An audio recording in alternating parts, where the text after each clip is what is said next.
She said it like she was asking for more coffee. If you really loved me, you'd let me have one last weekend with him. Her tone was casual. Her eyes stayed on the toast she was buttering.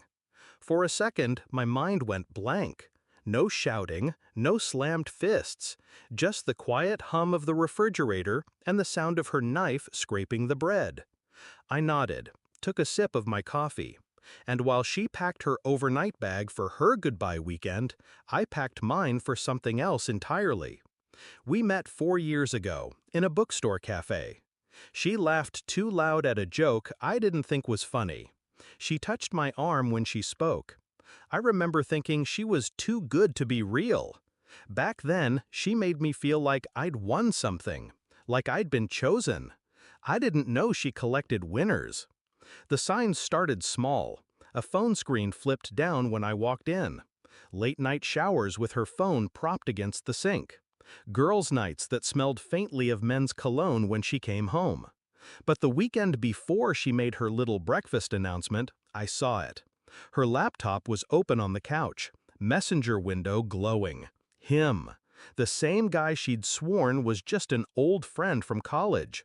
The one she rolled her eyes about when I asked if there was ever anything between them.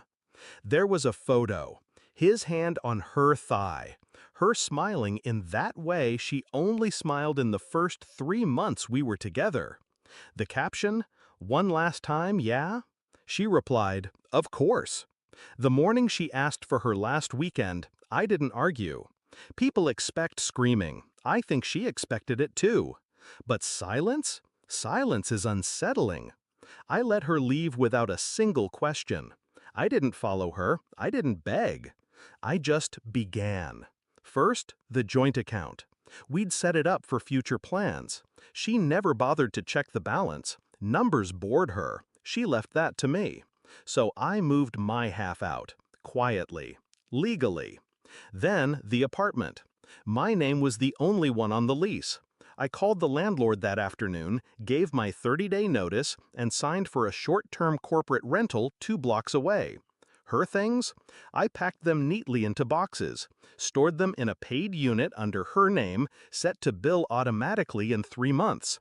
Plenty of time for the late fees to pile. While she was sipping wine in some hotel bed with him, I was meeting with my friend Claire, a lawyer. She drafted a simple, airtight agreement stating that she was voluntarily relinquishing any claims to shared property.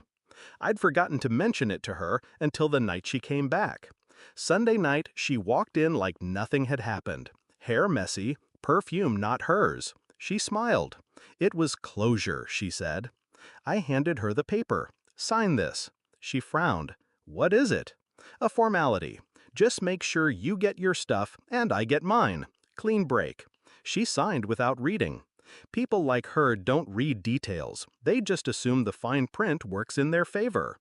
Over the next week, I dismantled the life she thought she still had. The streaming accounts? Mine. The car lease? Mine. The vacation she thought we'd booked for next month?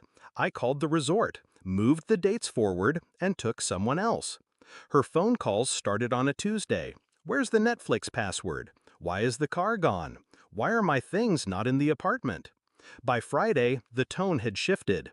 "You can't just disappear on me like this. Can we talk? I think I made a mistake." 3 weeks later, she showed up at my new place. I didn't answer. She left a note under the door. "Please, I don't want him. I want you." I kept it, not because I cared, but because it was proof. Proof that I'd been right not to explode that morning over breakfast.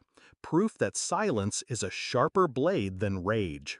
She's 2,000 miles away now. Her last weekend turned into a few months with him, which turned into him getting bored and moving on. Now she sends voice notes sometimes, late at night, crying, saying she misses us. I listened once, then delete. I don't hate her anymore. I don't love her either. She thought betrayal was a game. I just showed her I could play better. The thing about letting someone walk away for one last time is this: you never have to open the door again.